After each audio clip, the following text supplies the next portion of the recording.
जय हिंद। आज हम लोग कॉन्स्टिट्यूशन के बारे में पढ़ेंगे। इस बेसिक इंफॉर्मेशंस होंगे इसमें, जैसे कि कॉन्स्टिट्यूशन क्या है, बस ज़्यादा कुछ नहीं है। और कल के लेक्चर्स में आगे हम लोग कॉन्स्टिट्यूशन तो फर्स्ट हम लोग पढ़ेंगे कॉन्स्टिट्यूशन एक्चुअली है।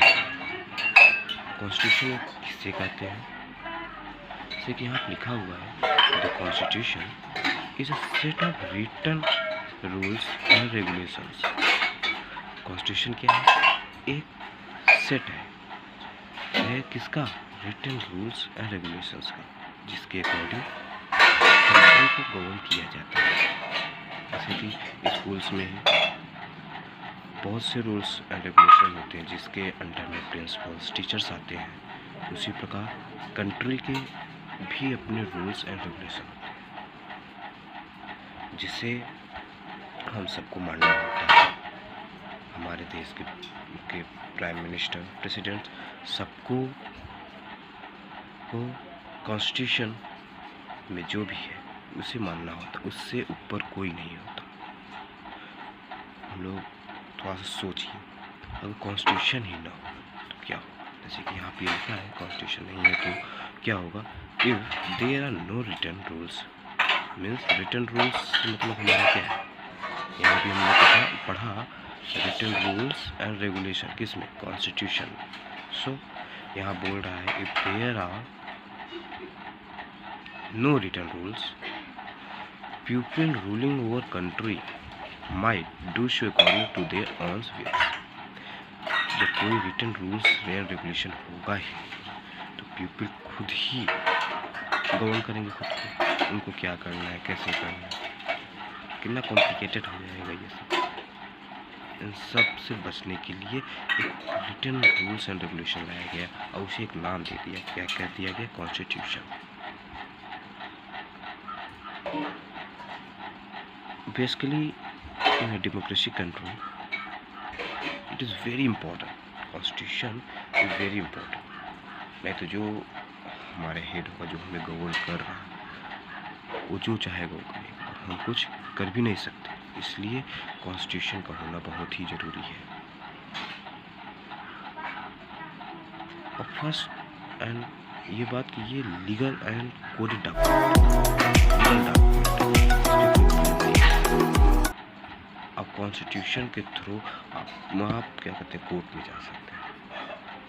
आप जानते हैं रूल एंड रेगुलेशंस को, आप अपने राइट्स पे हैं तो आपको कोई कुछ नहीं कर सकता। एंड कॉन्स्टिट्यूशन ही है जो हमें एक दूसरे से बांध कर रखता है, हमें जोड़े रहता है।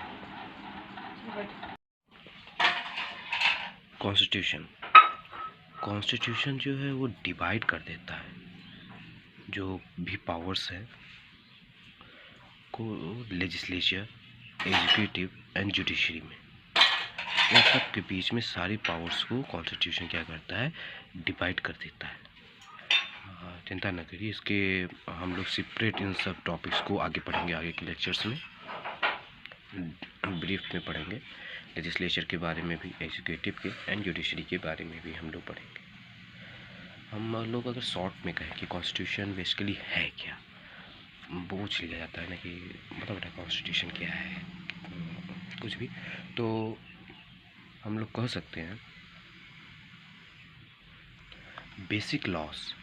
क्या कहेंगे यहाँ पे? अगर हम लोग कहें तो द बेसिक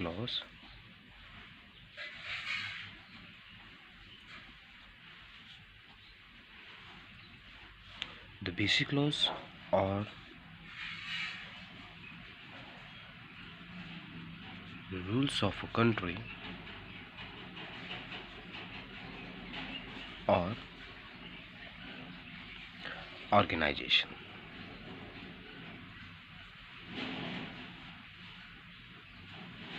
अब जैसे हमने एग्जांपल दिया था ना वो स्कूल्स का, तो ये किस में आ जाएगा? ऑर्गेनाइजेशन। जैसे कि कह सकते हैं स्कूल, कॉलेजेस, ट्यूशन क्लासेस, सबके अपने रूल्स एंड रेगुलेशन होते हैं,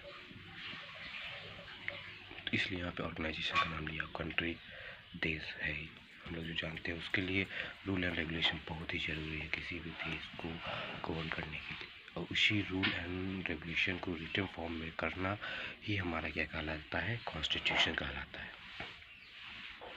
अभी हमने एक शब्द पढ़ा था, क्या पढ़े थे, डेमोक्रेसी, डेमोक्रेसी पढ़े थे। ये है क्या बेसिकली, डेमोक्रेसी होता क्या है, ये पढ़ तो लिया कि it is important basically in the democracy country. दिमाग में तो तुरंत आ जाता है कि डेमोक्रेसी है क्या, तो आइए थोड़ा इसके बारे में पढ़ लेते हैं, डेमोक्रेसी है क्या। डेमोक्रेसी के बारे में अगर हम पढ़ें तो डेमोक्रेसी है, डेमोक्रेसी जो है ये बहुत ही इम्पोर्टेंट एक्चुअली हमारे इंडिया में। इंडिया क्या है, एक डेमोक्रेटिक कंट्री है। डेमोक्रेसी क्या है, a system in which the government, हम लोग कह सकते हैं a system in which the government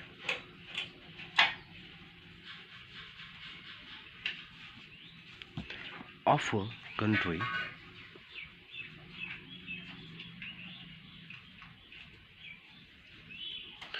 country is elected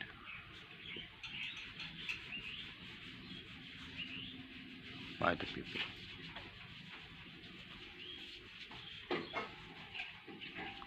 democracy क्या है, जानी क्या हमने बोला थी कि India is a democratic country. India is democratic country मतलब यहाँ पर जो हेड है, प्राइम मिनिस्टर है, तो इन्हें कौन इलेक्ट करता है, चुनाव होते हैं, हम ही लोग इलेक्ट करते हैं, हम ही लोग के वोट से ये हम प्रधानमंत्री बने और हमारे ऊपर रूल करते हैं। यही इलेक्शन जो हो रहा है, इलेक्शन हो रहा, तो हम उन्हें क्या कर रहे हैं, इलेक्ट कर रहे हैं, उन्हें हम चुन रहे हैं कि वे हमारा प्रतिनिधित्व करें, क्योंकि इतनी बड़ी कंट्री है,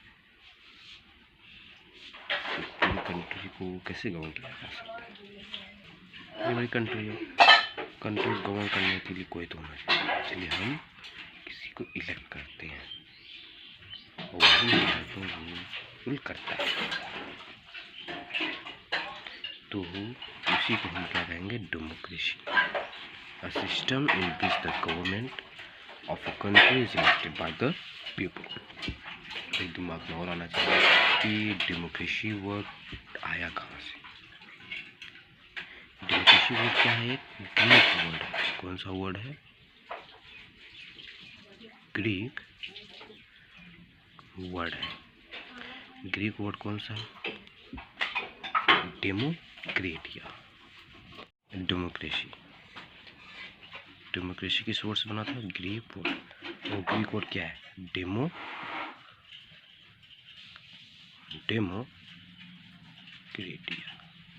ग्रीक वर्ड क्या है, डेमोक्रेटिया। अब डेमोक्रेटिया दो वर्ड से मिलकर बना है, डेमस एंड क्रेटस, किस दो वर्ड से मिलकर बना, डेमस एंड क्रेटस। डेमस का मतलब क्या होता है, मतलब मीनिंग क्या है इसकी, प्यूपिल, और क्रेटस का रूल। यहाँ से साफ साफ समझ में आ रहा होगा इस ग्राफ के थ्रू, क्या कर सकते हैं, प्यूपिल क्या करेंगे, रूल कहाँ पे करेंगे, कंट्री में, कहाँ पे, कंट्री पे, प्यूपिल के द्वारा किया जाएगा रूल, कहाँ पे, कंट्री के, उसी ही हम क्या कहेंगे, डेमोक्रेसी। किसी भी कंट्री पर प्यूपिल के द्वारा रूल किया जाता है तो उसे हम क्या कहते हैं, डेमोक्रेसी, इसे ही डेमोक्रेसी कहा जाता है। आज के लेक्चर में इतना ही। ज़्यादा एक बात और याद रखिए, दिमाग में आता ही तो फिर हम कॉन्स्टिट्यूशन पढ़ने लगते हैं कि सबसे ओल्डेस्ट रिटन कॉन्स्टिट्यूशन कहाँ का है। तो ओल्डेस्ट रिटन कॉन्स्टिट्यूशन कहाँ का है? यूएस का। यूएस का क्या है? Oldest written constitution. Written constitution कहाँ का? यूएस का। और ये कब बना था जानिए? तो ये हुआ था 25 मई 1787। ओल्डेस्ट रिटन कॉन्स्टिट्यूशन कहाँ का है? यूनाइटेड स्टेट अमेरिका कह सकते हैं, यूएस का। और किस स्टेट पे बना था? 25 मई 1787 को। आज के लेक्चर में हम लोग इतना ही पढ़ेंगे। आई होप आप लोग को समझ में आया होगा। नेक्स्ट लेक्चर में हम लोग पढ़ेंगे the making of the Indian constitution. Indian constitution कैसे बना, क्या क्या था उसमें, उस लेक्चर में हम लोग सब कुछ पढ़ेंगे।